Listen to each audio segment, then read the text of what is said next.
মোহাম্মদ আমির পাকিস্তান ক্রিকেটের এই পরিচিত মুখ গেল জুনেই বনে যান ব্রিটিশ নাগরিক। তাই ব্রিটিশ হিসেবেই ইংল্যান্ডের ভাইটালিটি ব্লাস্ট আর দ্য 100-এ খেলছেন তিনি। তবে এবার প্রশ্ন উঠেছে, পাকিস্তানি হিসেবে কি তবে আর তাকে দেখা যাবে না?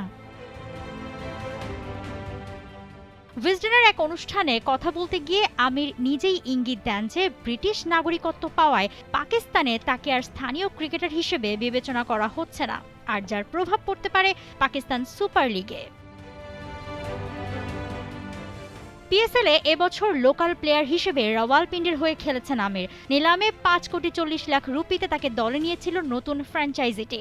আর ফ্র্যাঞ্চাইজিগুলোর প্লেয়ারদের সাথে চুক্তি হয়েছে এবার ২ বছরের। তাই প্রশ্ন হলো ২০২৭ সিজনের জন্য রাওয়ালপিন্ডি আমিরকে রাখবেন নাকি ছেড়ে দেবেন। AKS অর্জন করল গিনেস ওয়ার্ল্ড রেকর্ডস।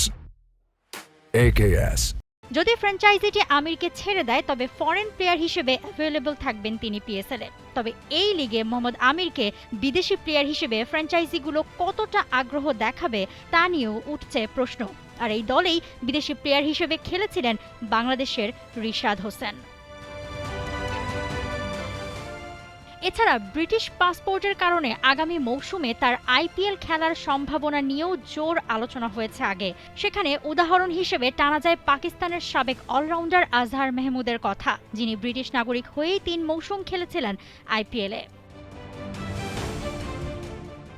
তবে পিএসএল কিংবা আইপিএল আমিরের ভাগ্য কোথায় কি হবে এ বিষয়ে পাকিস্তান ক্রিকেট বোর্ড কোনো স্পষ্ট বাক্য এখনো প্রকাশ করেনি। পিএসএল ২০২৬-এর জন্য নিয়ম অনুযায়ী দলের মোট সদস্য সংখ্যার ওপর নির্ভর করে স্কোয়াডে ৫ থেকে ৭ জন বিদেশি ক্রিকেটার রাখার অনুমতি রয়েছে। আর একাদশে সর্বনিম্ন থাকতে পারবেন ৩ জন, সর্বোচ্চ ৪ জন বিদেশি। তাই আমিরকে নিয়ে উদ্ভূত পরিস্থিতি চিন্তায় ফেলতে পারে রাওয়ালপিন্ডিকে।